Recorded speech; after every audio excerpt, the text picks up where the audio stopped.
So yun, good afternoon. Ang oras natin ay alas 3.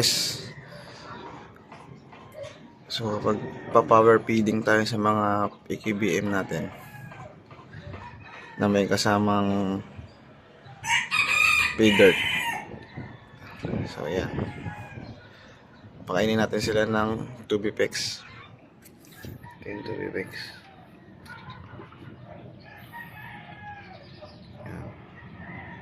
Yan, pakain natin sa kanila.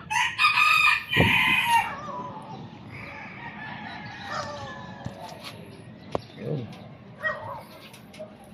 Gutom na gutom. Akala mo talaga hindi pinapakain.